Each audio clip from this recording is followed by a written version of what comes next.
Bienvenue à cette semaine à l'école. Carlo Coccaro avec vous. Aujourd'hui, on a un gros épisode. On reçoit Marc-André Girard à la co-animation et on plonge dans un paradoxe assez fascinant qui s'applique à l'éducation, qui s'applique à d'autres milieux aussi. Pourquoi est-ce qu'on a tant peur des outils qu'on réclame et dont on a besoin? Je parle ici entre autres des outils technologiques et de l'intelligence artificielle en éducation. Et plus tard, en troisième partie, on reçoit Dominique Bertrand, le directeur général du Centre de services scolaires Marguerite-Bourgeois. Ça, c'est le CSS qui a le meilleur taux de diplomation de tout le réseau public francophone québécois. Avant d'aller avec notre revue de presse avec Marc-André, un petit mot pour remercier l'école Vanguard. Grâce à mon rôle de bâtisseur en éducation avec l'écosystème Grand Possible, on m'a invité à participer à un atelier de réflexion sur le futur de l'école. L'école Vanguard, c'est quoi pour ceux qui ne la connaissent pas? C'est 1200 élèves. C'est depuis 1973 qu'ils accompagnent les élèves qui ont des défis, des besoins particuliers, sont des pionniers de l'adaptation scolaire. Donc, c'est 1200 élèves, primaires, secondaires, francophones et anglophones, dans le même bâtiment. Et eux, ils se sont posé une question assez fondamentale.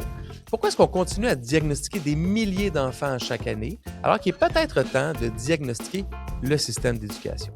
Ça résonne fort avec notre thème d'aujourd'hui.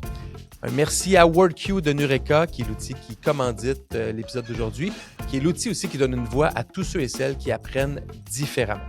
Vous êtes prêts? On commence ça maintenant.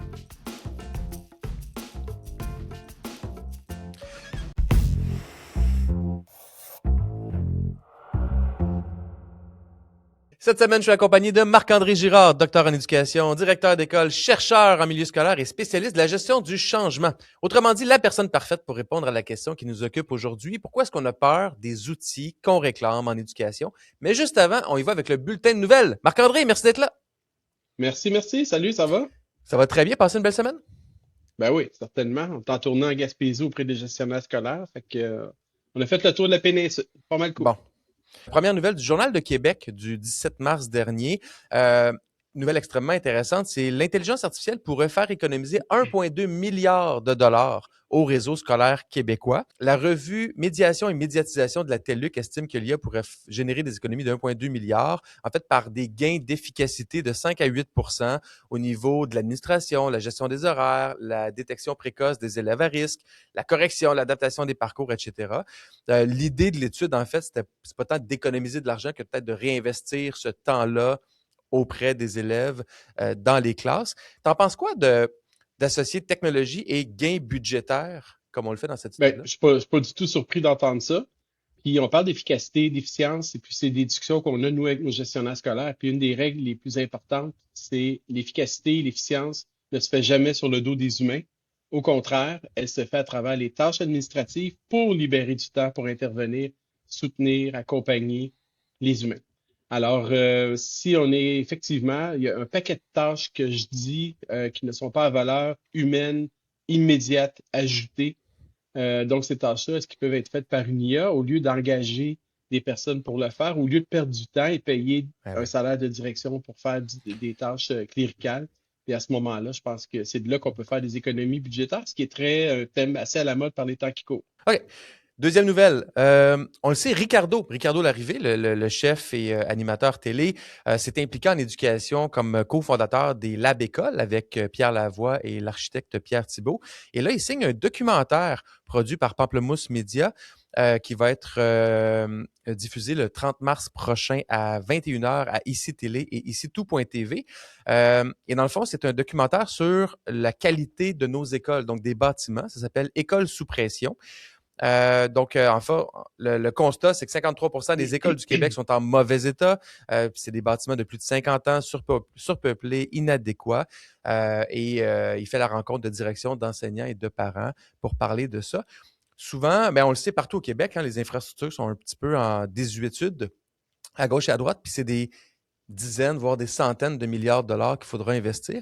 Puis on sous-estime les gens du milieu, non, mais les gens à l'extérieur sous-estiment l'impact de la qualité du bâtiment et des installations sur les apprentissages. On parle beaucoup de pratiques pédagogiques, du lien, tout ça est vrai, mais si dans ton milieu, il y a de la moisissure, ou s'il n'y a pas de fenêtre, ou si la qualité de l'air n'est pas bonne, mais c'est sûr que ça a un impact sur les apprentissages. Qu'est-ce que je rajoute à ça? Tout le monde le sait. Tout le monde le sait. Maintenant, il va y avoir un documentaire qui va le démontrer. Mais je veux dire, les écoles sont dans des états lamentables. Heureusement, on Ouais. fait des belles nouvelles écoles. Faut le réaliser, faut surtout le souligner. Mais les hôpitaux sont maganés. Maisonneuve-Rosemont, on Ouais. entend parler régulièrement. Donc, les services publics se détériorent, les routes se détériorent. Et puis, c'est facile de blâmer le gouvernement, mais il faut blâmer les gouvernements, peu importe leur couleur depuis des décennies qui négligent ça. Puis parallèlement, mais il faut blâmer la société, il faut nous blâmer aussi. OK. Troisième nouvelle, 75% des enseignants manquent de temps pour accompagner les élèves en difficulté, selon un sondage de l'Institut des troubles d'apprentissage. Puis parmi les causes nommées, il y a le manque de temps donc pour intervenir individuellement à 46%, des climats de classe difficiles à 27%, l'accès limité aux spécialistes à 24%. Puis ce qui est intéressant, c'est que la pratique inclusive la plus répandue à 41%, c'est l'utilisation des outils numériques, la synthèse vocale, support visuel, prédiction mots comme le logiciel WordQ et d'autres. Mais clairement, les enseignants ont besoin d'un coup de pouce parce que c'est difficile d'accompagner ces jeunes-là quand on manque de temps et qu'on manque de ressources pour nous aider à le faire. J'ai eu l'occasion de les accompagner en Finlande, justement, puis on est allé visiter des écoles, puis le thème, c'était l'inclusion, puis comment est-ce quel service on offre aux élèves en difficulté. Puis une des choses qu'on a remarqué, c'est qu'on travaille en amont au lieu de travailler en réaction, d'une part. Ouais. Il y a des ressources qui se déplacent dans les classes, donc on veut essayer le plus possible de garder l'élève dans la classe, dans son lieu d'appartenance, pour l'aider. On va le sortir de la classe en dernier recours. En ce qui concerne la question du manque de temps, puis moi, je ferai un lien avec la première nouvelle. Est-ce que l'intelligence artificielle va pouvoir nous aider justement à faire ça? Au lieu d'évaluer, surévaluer, corriger, recorriger, recorriger, et ainsi de suite, toujours la même chose, poser 25 fois la même question dans le même examen pour s'assurer que tout a été bien compris. Est-ce qu'on est capable de diminuer une petite cure d'amaigrissement pour des évaluations, moins de corrections, plus de temps passé aux élèves? Est-ce Mhm. qu'on est capable d'inclure l'évaluation et l'enseignement dans la même séquence au lieu d'en faire dans des temps différents? Bref, on pourra en parler très, Ouais, très, ouais, très longtemps. absolument. Mais il y a une partie qui appartient à l'école, à la dynamique scolaire. Il y a une partie qui appartient avec toutes les tâches, les autres tâches connexes qui sont imposées, mais il y a aussi une partie qui appartient à la gestion de ce temps-là par les enseignants. Puis avant d'aller à notre thème, je vais faire un petit retour sur le budget du gouvernement du Québec qui a été annoncé mercredi dernier, le 18 mars.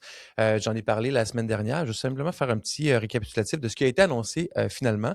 Donc, globalement, c'est une hausse de 2,4 des dépenses en éducation. Ce qu'il faut retenir de ça, là, c'est que l'inflation en éducation se situe autour de 3,8 %. C'est facile à comprendre. 80 des dépenses en éducation sont les salaires et les salaires sont négociés par Québec à 3,5 % d'augmentation par année. Donc, quand on augmente le budget global moyen de 2,4 %, 80 de nos dépenses augmentent à 3,5 %, ben, il y a un gap qu'il faudra combler. Le réseau estime la différence, le manque à gagner à 330 millions pour éviter de simplement couper dans les dépenses. Donc, on verra bien ce que ça donnera. Cela dit, bonne nouvelle dans tout ça, c'est que le programme Culture à l'école, qui était menacé de coupe complète là, pour les 3-4 prochaines années, finalement conserve son financement intégral de 119 millions sur 5 ans, ce qui permet entre autres à des auteurs d'aller en classe, d'aller parler aux élèves et de faire la promotion de la culture pour nos jeunes, ce qui est aussi très, évidemment très positif. Mais surtout, ce qui m'importe, c'est au lieu de chiffres, de pourcentage, de signes de dollars, c'est comment ça se concrétise dans le quotidien, surtout en fonction des besoins de chacune des écoles. Moi, c'est ça qui m'intéresse et qui m'interpelle.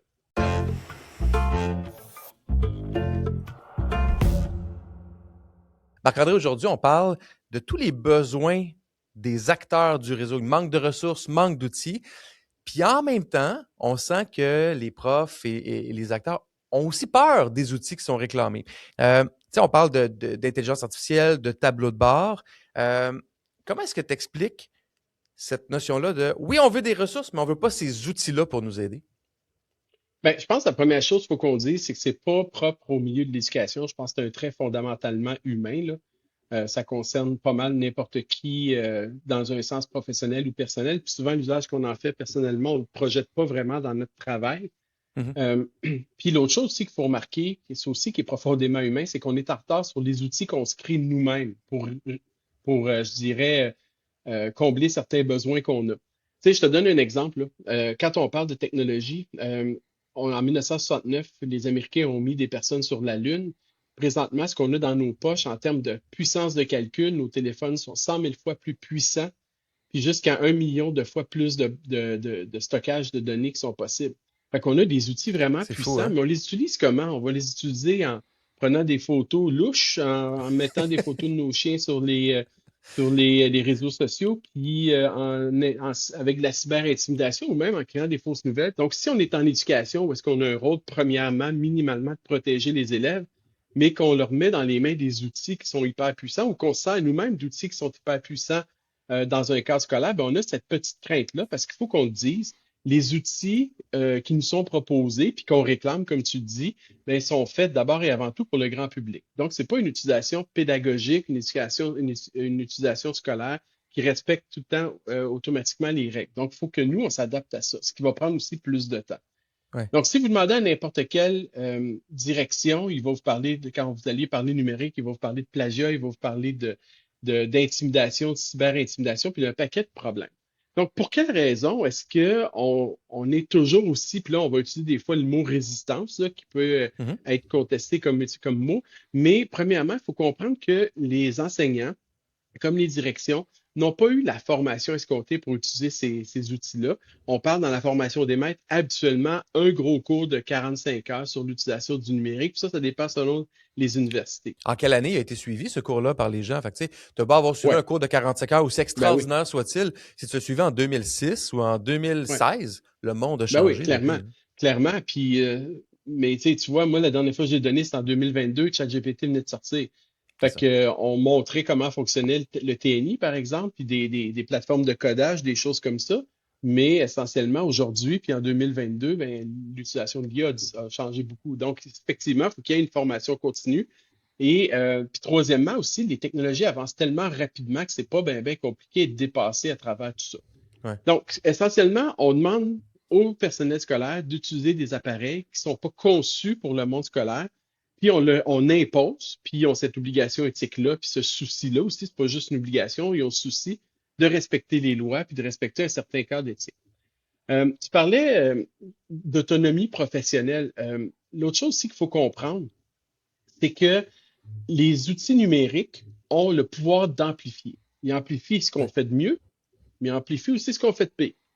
Donc, quand on parle d'autonomie professionnelle, on parle de transparence. Fait que c'est sûr et certain que dans certains cas, il peut y avoir des personnes qui craignent l'utilisation je m'en ai dit de l'IA, mais du numérique, parce que ça peut mettre l'accent sur certaines difficultés qu'on peut avoir sur le plan professionnel.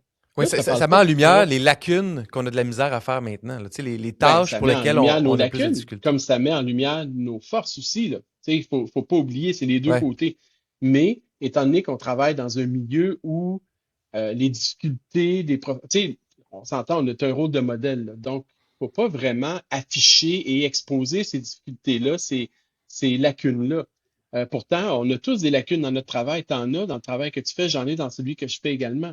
Donc, c'est d'être capable de se dire, bon, mais parfait, qu'est-ce qui est amplifié, qu'est-ce qui est transparent, puis comment surtout je peux pallier à ces difficultés-là, pas pour les cacher, mais pour m'améliorer. Fait qu'il y a toute la question du développement professionnel qui vient avec ça aussi. Deuxième élément de l'autonomie professionnelle, c'est la désirabilité des interventions. Tu as OK. encore un lien avec les outils. Donc, pourquoi est-ce que je veux intervenir de telle façon? Pour quelle raison, moi, j'utilise un cahier d'exercice puis un manuel scolaire en 2026, puis j'utilise pas l'IA ou des plateformes informatiques. Puis, dans un cas comme dans l'autre, faut pas que j'utilise toujours le même outil, que ce soit un manuel ou que ce soit Ouais. la dernière technologie à la fine pointe. C'est pourquoi je l'utilise, quels sont les besoins de mes élèves, puis des fois, avec un groupe, je vais utiliser tel outil, puis avec un autre groupe, je vais utiliser un autre. Donc, c'est d'être capable de se dire, pourquoi j'utilise ces outils-là, quelles sont mes intentions, quelle est mon approche, quels sont les besoins de mes élèves. Donc, quand on parle d'autonomie professionnelle, essentiellement, puis ça, on n'entend pas énormément parler, on parle de transparence, puis on parle de désirabilité des interventions. C'est en ce sens-là que les technologies peuvent beaucoup nous aider ou des fois aussi nous nuire. J'ai beaucoup de conversations avec des enseignants, enseignantes, orthopédagogues, entre autres sur les technologies, l'intelligence artificielle. Puis un commentaire qui m'est retourné souvent, moi, ce que je dis, c'est que ça va changer la profession. Ça va changer le cheminement individualisé des élèves et ça va nécessairement changer toutes les professions, dont celle d'enseignant. Mais ce qui ressort comme commentaire, ou je dirais peut-être plus comme crainte, c'est Oui, oui, mais il n'y a rien qui bat mon jugement professionnel. Je vois qu'il y a une crainte que la technologie tente de remplacer le jugement professionnel des acteurs, ou on peut le positionner différemment, c'est que les acteurs de l'éducation ont peur que la technologie soit meilleure qu'eux pour leur jugement professionnel, de par la capacité, entre autres, à l'IA, à intégrer une tonne d'informations et à la traiter beaucoup plus rapidement que l'humain peut le faire. T'en penses quoi de ça? Ben, j'en pense que ça dépend de la définition qu'on a de c'est quoi l'autonomie professionnelle. Mais je parle Pour du jugement. certains, Cette notion-là de ben, le jugement de... jugement, ben, le jugement vient de l'autonomie aussi. Oui. Donc, c'est de juger puis de décider quelles sont les approches qu'on choisit de faire. Mais pour travailler dans les écoles depuis 26 ans, des fois, il y a des personnes qui vont utiliser ça parce qu'ils utilisent ça depuis tout le temps, puis qui connaissent puis ils maîtrisent bien ça. Mais le jugement professionnel, c'est s'adapter à des nouvelles réalités ou à des réalités et de trouver les moyens d'intervenir. Puis là, tantôt, je parlais de désirabilité. Ben, c'est ça, c'est d'être capable de rendre nos interventions désirables en fonction des problématiques qu'on rencontre et des besoins des élèves qu'on sert essentiellement.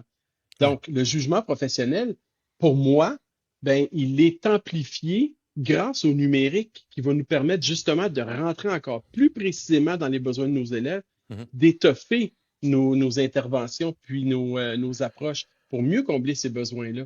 Fait que pour moi, ce discours-là, je le trouve un peu stérile parce que tout dépendant de comment on utilise le numérique, ben, ça va nous permettre de mieux répondre aux besoins des élèves, à mon sens. Prenons un exemple, la GRIX. Pour ceux qui ne connaissent pas la GRIX, c'est un organisme soutenu, financé par les CSS qui offre des services au centre de services scolaires. La conception d'examens, conception d'outils technologiques, les infrastructures technologiques, souvent c'est la GRIX qui gère ça pour les centres de Les services scolaires. portails. Les portails, oui, le mosaïque portail, etc. Donc, la GRIX déploie des tableaux de bord avec des indicateurs de couleurs sur les élèves dans le but de repérer des élèves à risque de décrochage. Donc, le tableau de bord va dire tel élève est plus à risque que tel autre. Faites attention à cet élève-là. Et je reviens à cette notion-là de jugement, pas pour marteler mon point, mais il y en a des élèves qui passent sous le radar. Puis qu'on a l'impression qu'ils sont sur une trajectoire correcte, puis qu'un tableau de bord va venir nous dire hey, non, non, non, tenant en compte son assiduité scolaire, tenant en compte ses résultats en français, tenant en compte les commentaires dans les bulletins, cet élève-là a une lumière rouge. Faites attention, il est à risque de décrochage. Comment est-ce que ça peut aider le monde scolaire à faire mieux son travail? Ben, premièrement, on a plus de données pour prendre des meilleures décisions. Fait que quand on se fie à son pif, même si souvent ça peut nous aider, mais c'est pas suffisant pour nous permettre de naviguer avec toutes les nouvelles complexités des élèves dans nos classes qui sont de plus en plus hétérogènes. Donc, ça veut dire quoi? Ça veut dire que quand on se base sur juste nos perceptions, ben, on a peut-être juste un portrait à 180 degrés d'un élève. Ouais. Tandis qu'avec des données, des tableaux de bord, on va être capable de corréler des données qu'on n'aurait probablement pas pensé mettre ensemble, d'avoir des chiffres, d'avoir des séquences, d'avoir des trajectoires qui vont nous permettre d'intervenir rapidement. Mais dans la majorité des cas, souvent, pour des directions ou des enseignants qui suivent bien leur classe ou leurs élèves, ces choses-là sont déjà mises en place avant. Il est question d'intervenir avant. Les couleurs dans le tableau de bord vont juste nous permettre de voir si on est au bon endroit ou pas au bon endroit en fonction des interventions qu'on va avoir mises en place. C'est rare OK. habituellement qu'il y ait un rouge qui apparaît, puis oh mon Dieu, on l'avait pas vu venir. Ça me permet aussi de parler de quelque chose d'autre qui est intéressant et qui est important.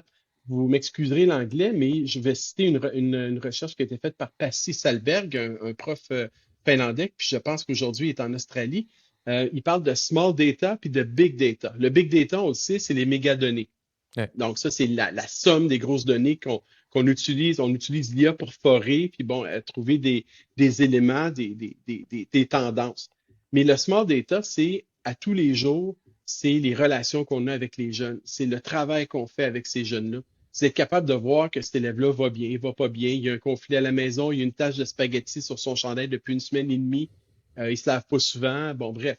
Ouais, ouais. Puis ça explique ces grosses données-là. Fait que on revient à Où ça vient l'intuition, les compléter? Où ça vient les ben, compléter? ça Parce vient que leur donner un les grosses sens. données ne disent pas tout non plus, là. Ben, c'est ça, ça vient leur donner un sens, puis ça vient incarner dans la pratique de façon organique, authentique, ces données-là, puis ces approches-là également. Fait que le chaînon, il est ici, c'est les mini-données. C'est l'enseignant dans la classe, c'est le directeur qui marche son école, puis qui voit, qui sent qui constate ces choses-là, qui entend des choses également. Alors, fait que je reviens à tout ça. Les tableaux de bord nous donnent des tendances, nous confirment ce qu'on devrait normalement savoir. Des fois, ils peuvent nous donner des idées, ou pas des idées, pardon, des perspectives qui nous ont échappé, mais c'est pas les données qui décident, c'est les êtres humains. Est-ce que c'est là où l'analogie médicale prend tout son sens aussi? C'est un médecin qui va recevoir des résultats de laboratoire, va pas nécessairement les remettre en question, mais il va agir avec cette information-là pour proposer un traitement ou pour mieux comprendre la situation. Donc, dans le cas d'un tableau de bord généré par l'intelligence artificielle qui prend en compte le big data, euh, l'idée, c'est que ça vient juste ajouter de l'information pour que le professionnel puisse utiliser son jugement. Donc, ce que toi, tu appelles l'intuition, là, tu sais, le jugement, la somme de connaissances micro, de l'expérience de l'élève, de l'expérience du prof pour aller dans la bonne direction. Pourquoi on n'est pas encore, puis c'est intéressant parce que en entrevue cette semaine, j'ai le Dominique Bertrand, le directeur général du CSS Marguerite Bourgeois, qui croit beaucoup aux données probantes. Pourquoi est-ce qu'en éducation, on n'est pas encore dans cette mouvance-là de prendre et les données probantes et les données concrètes terrain pour dicter les directions qu'on veut prendre avec nos élèves et nos milieux? Ben, moi, je te dirais que, tu sais, si on fait référence à ce qui se passe au CSSMB, qui est un modèle à l'échelle nationale, là, ben, pour moi, c'est pas qu'ils utilisent des données probantes. Des données probantes, c'est des données qui sont contextualisées de façon précise, qui ont été mesurées quasiment en laboratoire. Et surtout, la particularité des données probantes en éducation, c'est justement qu'elles s'appuient sur des méta-analyses qui Ouais. sont des milliers de recherches qui vont conclure à peu près la même chose. Ça, c'est une chose. Mais là où le CSSMB, probablement, parce que j'ai pas de passe à l'interne, là, mais à mon sens, Excel, c'est sa capacité à partir de la donnée qui est contextualisée et la recontextualiser, l'incarner dans ses milieux scolaires. Pour moi, elle est là la particularité.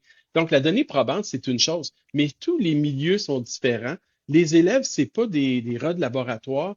Les données probantes, c'est une photo à un moment précis, Mhm. dans un contexte précis. Ouais. Donc, pour qu'on soit capable de le mettre puis de l'attacher à des jeunes qui sont en évolution, qui viennent de familles différentes, des milieux socio-démographiques différents, des milieux socio-économiques différents, ça prend du doigté, puis ça prend du leadership, bien sûr, ça prend une équipe qui y croit. Fait que pour moi, la particularité est surtout là. Alors, les données probantes, on s'en gargarise énormément, puis effectivement, c'est important, mais c'est surtout la façon qu'on l'incarne, qu'on le transfère dans nos milieux. On va l'entendre dans l'entrevue avec Dominique Bertrand, mais tu as 100% raison. C'est pas une application, puis il l'a mentionné 14 fois, c'est pas une application top-down. C'est pas les données probantes, faites ça maintenant. Eux, ils partent à l'inverse. Ils vont demander au milieu, donc une école, sur quel enjeu vous voulez agir maintenant. Ils vont amener les données probantes dans cet entonnoir-là. Le milieu va se les approprier, va implanter des façons de faire, des approches, peu importe, et ils vont s'évaluer en continu. Donc, c'est cette adaptation-là des données au milieu qui fait, je crois, tout le pouvoir de la démarche et non juste d'essayer d'appliquer une recette toute faite, là. Ben, je suis d'accord avec toi, Carlo. Puis, encore une fois, ça met l'accent sur la qualité du personnel avec qui on travaille, beaucoup plus que sur les données qu'on utilise. Ouais. Marc-André Girard, merci beaucoup. Salut.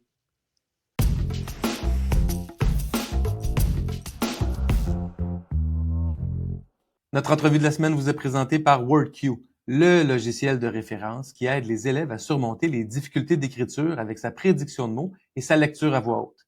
Découvrez WordQ sur nureka.co.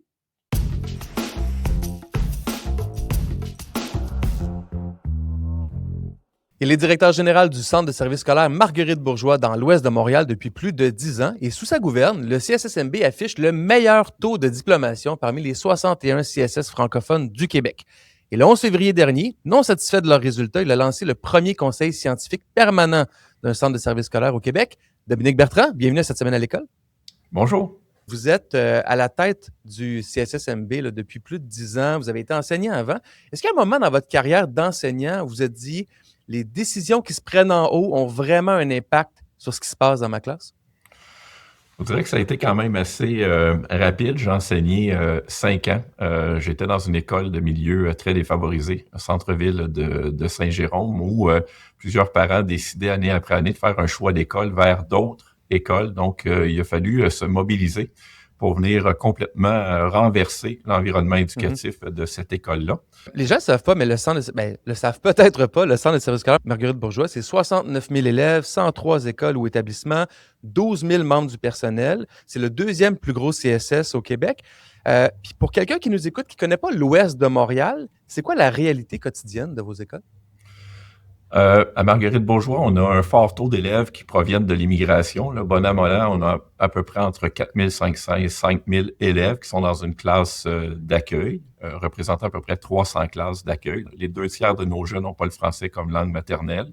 Plus de 35 de nos élèves fréquentent une école de milieu défavorisé. Et j'en ajouterai une couche supplémentaire chez nous entre la 6e année et la première secondaire.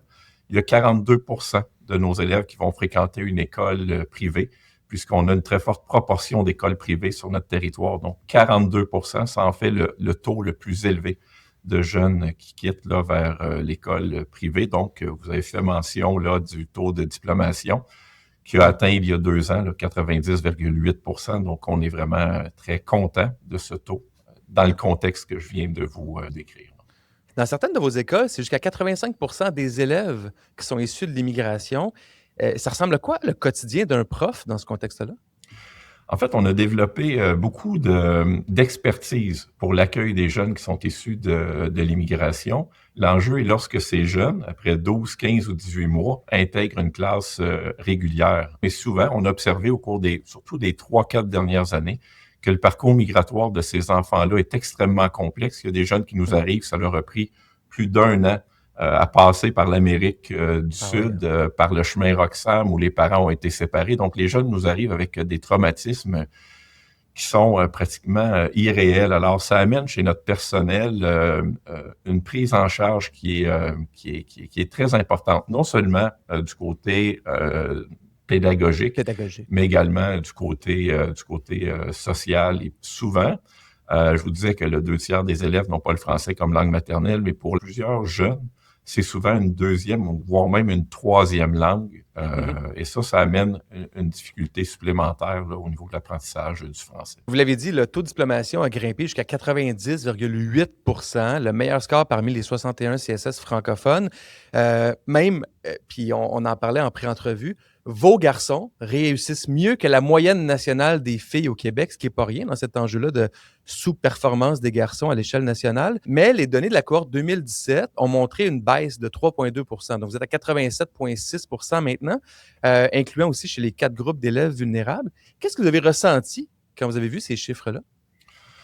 En fait, on est dans une glissade depuis les 2 dernières années qui s'observe là, à la grandeur du Québec. Le Québec, au niveau de la diplomation, a reculé de 2 points. Sur l'île de Montréal, c'est 3,2 et chez nous, c'est 2,8. C'est du jamais vu, puisque dans les 10 dernières années, avec toutes les mesures qu'on a mises en place, on a observé vraiment une augmentation fulgurante de notre taux de diplomation. Ouais. Je pense que c'est de l'humilité. D'abord, ce qu'on observe là, c'est que les vulnérables. Ça fait 30 ans que je suis en éducation. J'aime bien dire qu'auparavant, les vulnérabilités des élèves s'additionnaient. Maintenant, elles se multiplient. Ça devient extrêmement complexe, notamment sur l'île de Montréal. Pour contrer ces problèmes-là, il faut s'y prendre de 2 façons. Premièrement, une approche systémique. On a besoin vraiment de toute la communauté éducative pour travailler ensemble. Et l'autre, c'est vraiment de se baser sur les données probantes. Donc, on souhaite mettre un frein le plus rapidement possible à cette glissade-là de la diplomation de nos élèves. Concrètement, dans la classe, ça veut dire quoi? Moi, cet automne, je suis allé durant 18 jours dans nos écoles primaires, secondaires. Je suis allé m'asseoir à peu près dans toutes les classes possibles de jeunes qui ont un trouble du spectre de l'autisme, qui ont une difficulté du langage, des jeunes qui ont un trouble grave du comportement ou des classes dites un petit peu plus régulière. J'ai eu l'occasion de discuter avec des dizaines et des dizaines de membres du personnel. Et ce qu'on observe concrètement, notamment chez nos plus jeunes, la cohorte préscolaire première année, c'est des jeunes qui ont un niveau d'habileté sociale très, très faible, un niveau de développement du langage, aussi du vocabulaire qui est très faible. Il y a des enseignantes là, de préscolaire qui ont 20 ans d'expérience qui m'ont mentionné n'avoir jamais vu un si faible niveau de vocabulaire. Et ça se combine aussi avec des épisodes de violence qui sont répétitifs. Puis, on observe aussi au niveau du secondaire des enjeux, par exemple, au niveau des épisodes de violence ou d'écarts de conduite là, qui sont plus élevés au cours des dernières années. Vous dites qu'il faut être aussi sérieux en éducation qu'on l'est en médecine. C'est une phrase qui est quand même lourde de sens. Pourquoi est-ce qu'en 2026, on n'est pas encore là? On n'est pas encore là parce que notre personnel scolaire peut entendre en 2026 de la part de gens qui prétendent être des experts en éducation une chose et son contraire. Donc, il est vraiment important de faire la part des choses entre les approches à fort impact au niveau de la réussite des élèves, des mythes pédagogiques qui perdurent depuis des années en éducation. Alors, c'est important pour nous, comme premiers dirigeants, vraiment de non seulement former les gens, mais de nous assurer de former les gens sur les données qui sont probantes et qui ont une robustesse scientifique. Donc, on n'accepterait pas en médecine, par exemple, de donner ou de commercialiser un médicament qui n'a pas fait ses preuves.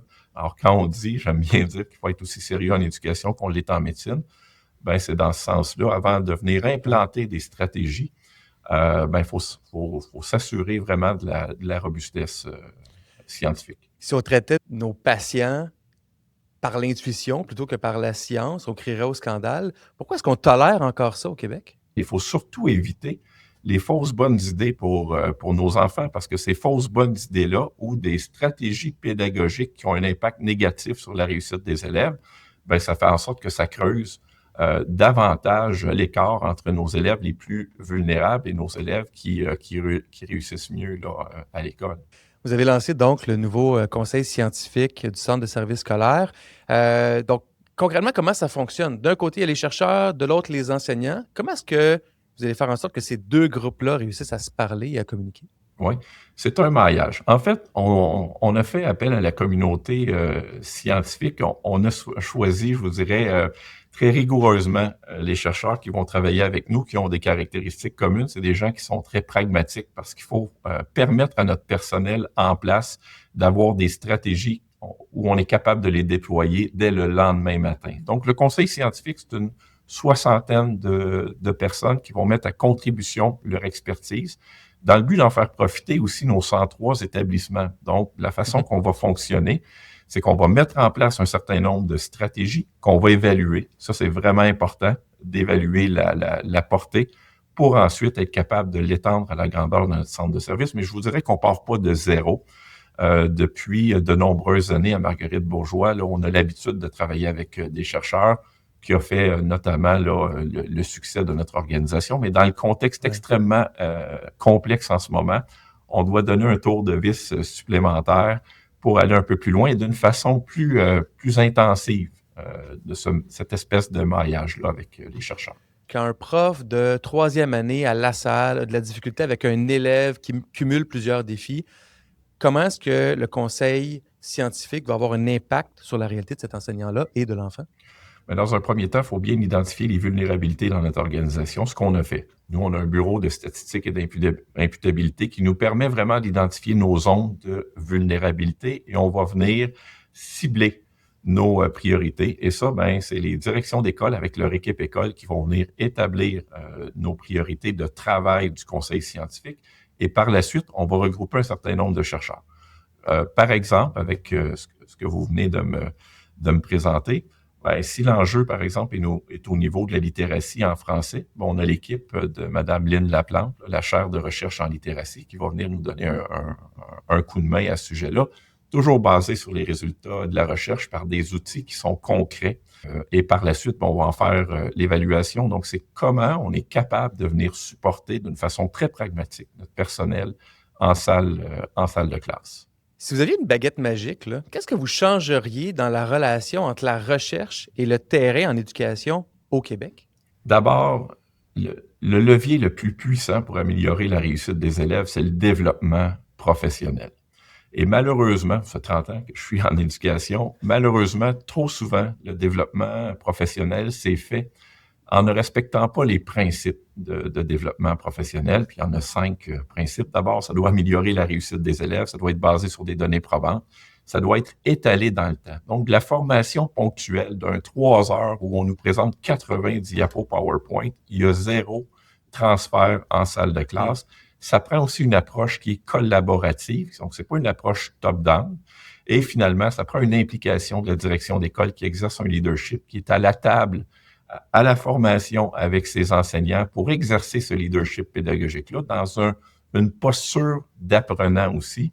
Et lorsque ces principes-là sont respectés, ben ça donne d'excellents résultats. Et quand je vous dis que le développement professionnel, c'est le levier le plus puissant, c'est aussi parce que ça améliore le sentiment d'efficacité personnelle. Mais c'est pas juste de former le monde. Il faut former les gens sur les bonnes approches qui sont reconnues parce que les gens n'ont pas de temps à perdre. Et par le passé, je pense que trop souvent, des gens ont été convoqués dans des séances de formation qui n'avaient peut-être pas de valeur ajoutée. Il faut qu'à la fin de la journée, l'enseignant soit capable de dire « Demain matin, je suis capable de mettre ces stratégies-là en place. » Et quand un enseignant ou un autre membre du personnel professionnel ou technicien en éducation spécialisée termine sa journée moins fatigué, qui voit l'impact que ça a sur la réussite de ses élèves, ben, on n'a pas besoin de faire de la promotion supplémentaire. Puis dans toutes les démarches qu'on a implantées à Marguerite-Bourgeoys, ça s'est toujours fait dans un premier temps là, à petite échelle. Par exemple, toute la démarche d'enseignement efficace qu'on a fait chez nous, on a commencé avec 10 enseignants, 50, et c'est plus de 3200 personnes qui ont fait la formation de la TELUC en efficacité de l'enseignement.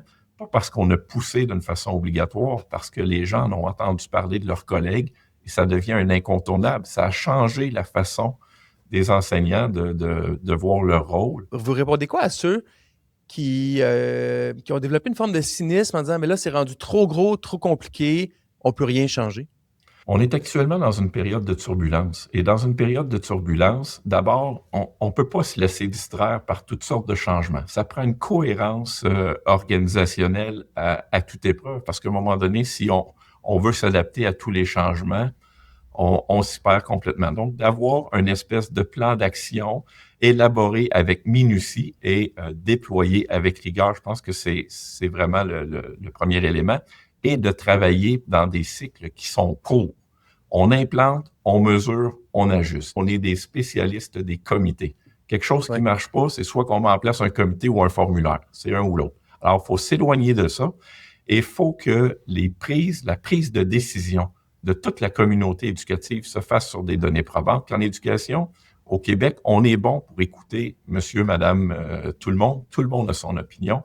Mais les réponses résident dans la recherche scientifique qui est rigoureuse et c'est là qu'on doit prendre toutes nos réponses et éviter des consultations à répétition auprès des gens qui se prétendent être des experts en éducation, mais qui n'en sont pas. Dans 5 ans, si le conseil scientifique tient toutes ses promesses, ça change quoi pour la vie de vos élèves? Bien, au premier chef, ça vient changer, ça vient nous assurer de l'égalité des chances parce que c'est toujours les plus vulnérables qui écopent le plus lorsqu'on est en période de turbulence. Puis vous l'avez mentionné d'entrée de jeu, nos 4 groupes d'élèves vulnérables, nos garçons, des jeunes qui ont un code de difficulté, nos jeunes qui sont issus de l'immigration, qui viennent de milieux défavorisés, puis certains ont ces 3-4 facteurs-là. C'est eux, au premier chef, pour qui l'éducation doit faire une différence. L'ascenseur social est en panne pour ces groupes d'élèves vulnérables-là. Ma dernière question, puis c'est un peu ma préférée. Qu'est-ce que vous avez vu dans le monde en éducation où vous avez dit ça, là, on devrait avoir ça dans toutes les écoles du Québec? Oui. Notamment la mise en place en 2018 du Conseil scientifique de l'éducation nationale en France, avec qui on finalise une association, parce que là, des chercheurs qui sont vraiment très, très importants. Basé sur quoi? Basé sur un enseignement explicite. Et je ne veux pas prendre trop de temps pour vous donner toute l'information, mais des pays qui se prennent en charge et des États qui se prennent en charge aussi. Il y a des cas, par exemple, au Canada, en Alberta, qui, eux, au terme de la pandémie, notamment, plusieurs élèves avaient des écarts importants de retard en lecture. Ils ont réussi à rattraper 1 an et demi d'écart en lecture en seulement 4 mois et demi. Dominique Bertrand, directeur général du Centre de services scolaires Marguerite-Bourgeoys, merci beaucoup. Ça me fait plaisir. Au revoir.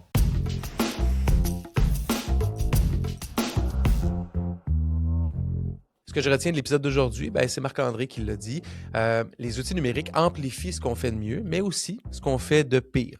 Puis ça, c'est pas mal confrontant parce qu'un miroir, ben ça ment pas. Mais un élève qu'on réussit à sauver grâce à un tableau de bord avant qu'il décroche, ben c'est un jeune qu'on sauve, puis ça, ben ça vaut beaucoup, beaucoup d'inconfort.